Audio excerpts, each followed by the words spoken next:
신율의 뉴스 정면 승부 목요일 2부 시작합니다. 여러분이 2부 음악 들으시면 아시겠지만 지금 가장 뜨거운 사회적 이슈, 정책 이슈를 법으로 생각해보는 바로 정법 승부 시간인데요. 오늘도 두 분 나와 계십니다. 한 분씩 소개해드리겠습니다. 먼저 김성수 변호사십니다. 안녕하십니까? 안녕하세요. 예, 그리고 임주혜 변호사 나와 계십니다. 어서 오십시오. 네, 안녕하세요. 임주혜입니다. 제가요 아까 일부에서 배우 한선아 씨 유튜브에 그 이준석 의원 출연한 유튜브 조회수 300만이라고 말씀드렸는데 300만이 아니고 300만을 목표로 하겠다 이런 뉘앙스였다고 합니다. 예, 제가 정정해 드립니다. 300만? 근데 이거 조회수가 웬만큼 나왔을 텐데 제가 볼 때는 얼마 나왔는지는 모르겠습니다.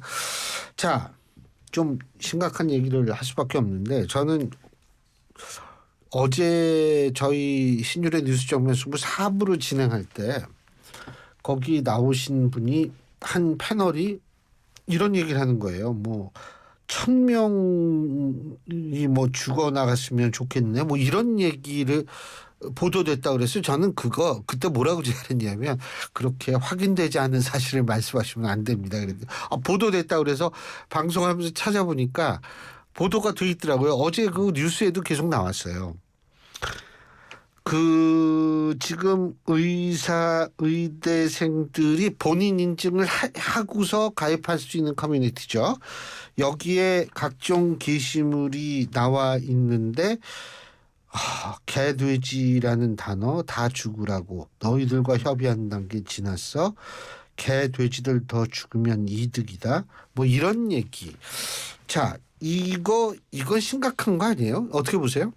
심각하죠. 먼저 굉장히 안타까운 부분이 지금 이 순간에도 사실 병원을 지키면서 국민들, 환자들을 위해서 애쓰시는 그렇죠. 분들이 사실 대다수일 거예요. 이런 글을 남긴 사람은 극히 일부일 것이라고 생각은 되지만 일단 그 발언의 수위나 내용이 좀 참담한 지경이었습니다. 그러니까 국민들을 굉장히 낮잡아 표현하는 단어들도 쉽게 확인이 되고요. 어찌 보자면 지금 이 의료 대란 사태에 대해서 더 많은 사람들이 더 피해를 보고 심지어 죽음까지 이르게 된다면 그때서야 정신 차릴 것이다. 뭐 이런 취지를 담고 있어서 굉장히 우려스럽고 심각하다는 평가받고 있고, 물론 어떤 의대생이라던가 의사 인증을 통해서 사용할 수 있는 커뮤니티가 맞지만 뭐 해킹됐을 가능성이나 아이디가 뭐 도용됐을 가능성 수사를 통해서 밝혀질 부분이 있긴 합니다. 하지만 기본적으로 이런 부분은 결코 있어서는 안 되는 그런 표현들이었고요. 의사 단체에서도 내부적으로 자정의 목소리 역시 나오고 있습니다. 이것은 오히려 지금 의사들이 주장하고자 하는 바를 훨씬 약화시키고 논점을 완전히 다른 곳으로, 이거는 무조건 잘못된 부분이잖아요. 그렇기 때문에 잘못되었다 이런 표현해서는 안 되는 것이고 이런 부분에 대해서는 사과를 해야 된다 이런 입장도 지금 나오고 있는 상황입니다. 저도 이게 지극히 일부라고 생각합니다. 그리고 뭐 해킹이 됐으면 정말 저는 해킹 됐으면 좋겠다고 생각을 해요. 아주 극소수라도 이게 지금 한 사람이 다 쓴 거는 아닌 걸로 알고 있거든요. 근데 아주 극소수라 하더라도 사실 이것이 만일 의사들이나 의대생이 쓴 거라면 저는 의사 자격이나 이렇게 어떻게 이런 생각을 갖고 있는 사람한테 우리의 생명을 맡깁니까? 그런 생각이 드는데 지금 이제 수사에 들어갔어요. 이제 수사에 들어가서 일단 혐의를 물을 수 있으면 어떤 혐의를 물을 수 있어요? 우선은 일단은 이 사건을 특정하고 사실관계를 특정해야 될 것 같습니다. 지금 이 글만 봤을 때는 이 글만 가지고 어떤 혐의가 있다라고 단정하기는 어려울 것 같습니다. 제가 캡처되어 있는 글을 한 10개 정도를 봤는데 그것만 가지고는 조금 어렵지 않을까 생각이 들고, 다만 이 커뮤니티 자체가 이 의사라든지 의대생인 걸 인증하고 들어가는 건데 이 글을 올린 사람이 만약에 의사나 의대생이 아니라고 한다면 이 부분에 대해서는 이 커뮤니티 업무 방해라든지 이런 부분도 일단 검토해 볼 수가 있을 거거든요. 그렇다 보니까는 사례에 따라서 만약에 법 위반이 있다라고 한다면 처벌을 하는 그런 부분을 위해서 일단은 수사가 들어갔다라고 봐야 되는 것이지 어떠한 특정한 죄를 일단은 방향을 두고 수사가 들어갔다 이렇게 보기엔 좀 어려울 것 같습니다. 근데 이거 수사하면 이게 해킹 당한 건지 아니면 남의 아이디를 도용한 건지 뭐 이런 건지 알 수 있을 거 아니에요. IP 추적하면. 그렇죠. 충분히 가능하죠. 결국 이제 서버 같은 부분 뭐 압수수색이 있다거나 아니면 협조를 얻어서 확인을 하게 되면 그 아이디 누가 사용하고 있는 건지 본인 인증 거쳤기 때문에 금방 매치가 돼요.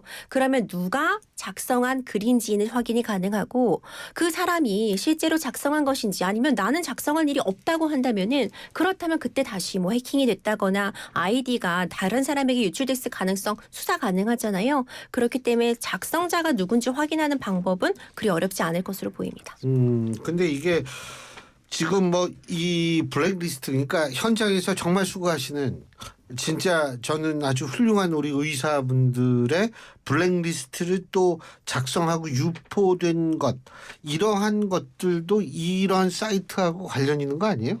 예, 말씀하셨던 것처럼 이 참의사 명단이라고 해서 지난 3월에 이 커뮤니티에 글이 올라왔었습니다. 그 글의 내용이 이 당시에 의사들이 이제 병원을 많이 떠났잖아요. 그런데 떠나지 않고 여전히 병원을 지키는 그 의사들에 대해서 참의사다 이렇게 하면서 참의사 명단이라는 명단을 이제 게재한 사람이 있었습니다. 그리고 그 게재 내용 밑에 추가로 또 아는 정보가 있으면 댓글을 달아달라. 그럼 업데이트하겠다 이렇게 돼 있었는데 그 명칭은 참의사지만 실질적으로는 이 의사들이 병원을 떠나는 행동에 같이 하지 않은 부분에 대해서 비난의 여지도 있는 것으로 보이고 좀 여러 가지 목적이 있는 것으로 보일 수가 있지 않습니까? 그래서 그때 당시에도 굉장히 많은 이제 언론 보도도 됐었고 수사도 진행이 됐습니다. 그리고 이게 만약에 수사가 돼서 처벌이 될 수 있다라고 한다면 이 부분 같은 경우에는 여러 가지 죄명을 생각을 해볼 수가 있거든요. 그렇다 보니까 수사가 지금 진행이 됐고 이 당시 참의사 명단이 3월달 부분의 경우에는 5명이 지금 특정이 돼서 검찰로 송치가 된 그런 상황이고 그런데 이런 상황에서도 계속해서 이 커뮤니티라든지 아니면 텔레그램을 통해서 이런 명단들이 계속해서 공유가 됐다고 하더라고요. 그리고 계속 이제 업데이트가 되고 이랬었는데 또 지난달에는 이 아카이브라고 해서 정보를 보관하는 이런 또 인터넷 사이트 같은 게 있습니다. 근데 거기에 또 감사한 의사 명단이라고 해서 또 추가적으로 기존의 이 의사 명단에다가 더해서 뭐 추가적인 정보까지도 포함된 그런 것들이 계속해서 업데이트가 되다 보니까는 계속 이 한 개의 사이트나 텔레그램마다 이 게시자가 다 다를 수가 있기 때문에 계속해서 수사가 진행이 되고 있고 지금 현재 굉장히 많은 인원들이 특정이 돼서 수사가 진행 중이다 이런 상황입니다. 근데 이거 지금 뭐 이거 이제 잡히면 지금 뭐 4명인가 기소가 됐다고 말씀하셨는데 이거 뭐 어느 정도 형을 받아요? 이거 보면은 지금 어떤 리스트를 작성해서 개인정보, 그러니까 신상을 인터넷상에 공개한 부분이 해당할 수 있잖아요. 그렇기 때문에 직관적으로 생각해 볼 수 있는 부분도 개인정보보호법 위반 같은 부분 있을 수 있겠죠. 그리고 만약 이 게시글이나 이런 것들을 반복적으로 올림으로써 어떤 병원의 업무 자체를 방해하려는 그런 부분들이 확인이 된다면 예전에 그런 거 있었잖아요. 뭐 수술 키트 같은 거 다 흐트러뜨려 놓고 나오자. 뭐 이런 부분은 경우에 따라서는 업무 방해죄도 생각을 해볼 수 있을 것 같고요. 그리고 또 지금 문제될 수 있는 부분이 스토킹 처벌법 이야기도 나오고 있어요. 그러니까 스토킹 처벌법 중에 어떤 항목이 있냐면 스토킹의 유형 중에서 원치 않음에도 불구하고 연락처 등을 반복적으로 공중이 볼 수 있는 그런 인터넷 같은 환경에 게시하는 것도 일종의 스토킹의 한 유형으로 두고 있거든요. 이것이 반복적으로 한 사람이 반복해서 이런 본인의 신상정보, 다른 사람의 신상정보를 올리고 있다면은 그런 부분도 사실 생각은 해볼 수 있는 상황이라서 여러 가지 혐의가 적용이 될 수가 있고 징역형까지 나오겠느냐 뭐 이런 이야기들도 있지만 뭐 벌금형에서 그칠 수도 있겠지만 이것이 반복적으로 행해지고 특정인을 겨냥해서 실제로 그 사람에게 피해가 있다 이런 부분이 입증이 된다면 사실 처벌의 수위는 훨씬 더 높아질 수도 있을 것 같습니다. 그러니까 호적에 빨간 줄은 간다 이 말씀이신데, 그죠? 벌금형이든 그렇죠. 벌금형이든 뭐든. 이제 유죄 판결인 거죠. 그런데 그 빨간 줄 간 사람이 의사해도 돼요?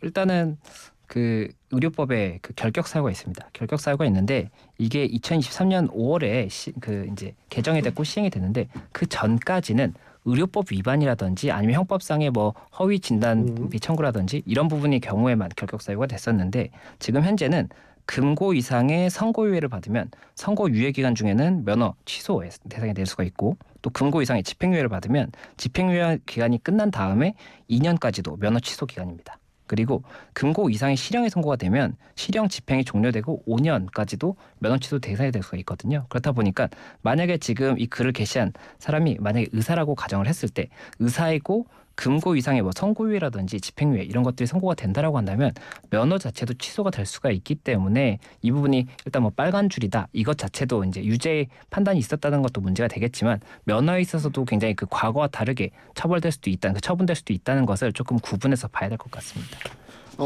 그리고 아까 말씀하셨던 그 인터넷 커뮤니티에 올라온 글, 이게 만약 의사 혹은 의대생이 올린 글이라면 이 부분도 제가 볼 때에는 어떤 식의 조치가 필요한데, 만약 형법상의 조치가 쉽지가 않다면 제가 볼 때에는 의사 단체가 전 그렇게 많은지 요새 처음 알았는데 그 단체들에서 자체적으로도 징계를 내릴 필요가 있지 않을까라는 생각이 듭니다. 본인들의 명예를 위해서라도 사실 이런 극소수의 이런 사람들이 만일 의사 혹은 의대생이라고 했을 때에는 이거는 당연히 처분을 해야겠죠. 그리고 지금 경찰이 수사에 들어갔으니까 누군지는 밝혀지지 않을까 이런 생각이 드는데, 한 가지 좀 걱정되는 거는 이게 의사들을 악마화하는 것 아니냐라는 식으로 의사들이 또 이게 받아들이게 되면 지금 이게 더 여야 의정 대화가 힘들어지는 것 아닌가 이런 생각도 들고요. 두 번째는 이게 참여하고 싶은 의사들 의료 단체들이 있다 하더라도 이 분위기가 이렇게 되면 또 이거 힘든 거 아닌가 이런 생각이 들거든요. 그렇죠. 참 안타까운 게 이제 강대강 대치를 넘어서 평행선이라고 하잖아요. 그러니까 평행선을 만날 수가 없는데 조금도 누구도 이 각도를 기울일 생각이 없어 보이는 상태에 이르렀어요. 그리고 조금이라도 각도를 기울이려고 하면은 상대방이 또 공격을 해오니까 기울이면 안 되겠다. 역시 우리가 또 펴줘야 돼. 이러면서 지금 끝이 보이지 않는 그런 싸움을 치닫고 있는 것으로 보이거든요.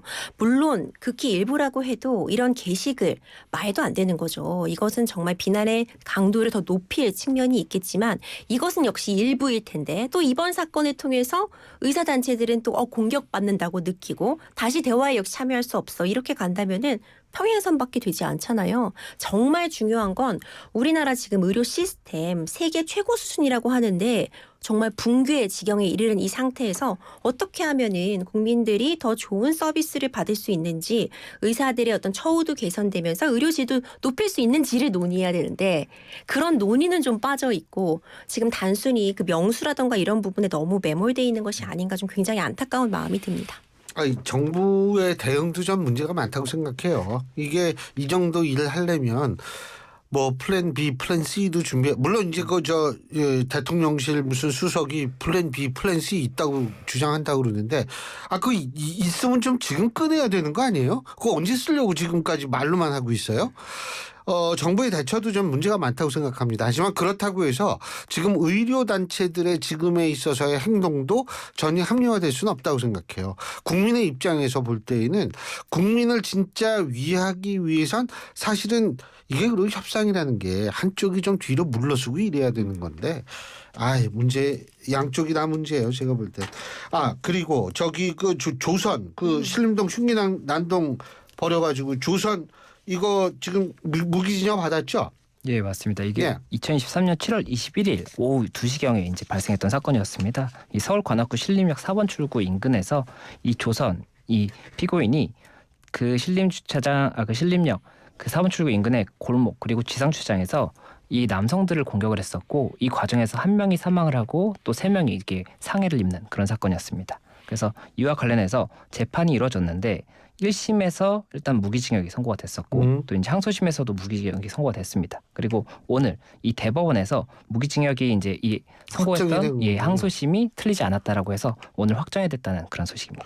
근데 검찰은 사형을 구형했는데 이게 무기징역이 됐어요? 그렇죠. 사실 우리 형법에서는 여전히 사형이라는 형벌이 남아 있습니다. 그러니까 살인죄라면 5년 이상의 징역, 무기징역 또는 사형에 처할 수 있는 거예요. 그러니까 사형이라는 형벌이 남아 있긴 하지만 지금 20여 년 동안 집행이 된 적은 없고 국제적인 기준으로 봤을 때 대한민국은 실질적 사형 피지 국가죠. 그렇죠. 실질적으로는 이미 사형이 존재하지 않는 국가처럼 다뤄지고 있는 그 현실을 감안할 때 사형으로 다스러질 만큼 죄질이 매우 좋지 못하고 정말 중형이 요구되는 상황이지만 어떤 현실적인 상황을 고려했을 때 가장 중한형, 그러니까 사형 다음으로 가장 중한형이라고 볼 수 있는 무기징역을 결국 선고하게 된 거고, 하지만 그럼에도 불구하고 일단 검찰에서는 사형이 선고될 것이라고 예측을 하고 사형을 구형한 것은 아니겠죠. 이런 무기징역이 최선일 것이라는 걸 예측하고 있겠지만 어떤 뭐 원래라도 그렇지만 죄질이 매우 좋지 못했고 국민들에게 정말 큰 불안감과 공포심을 가져왔던 사건이었잖아요.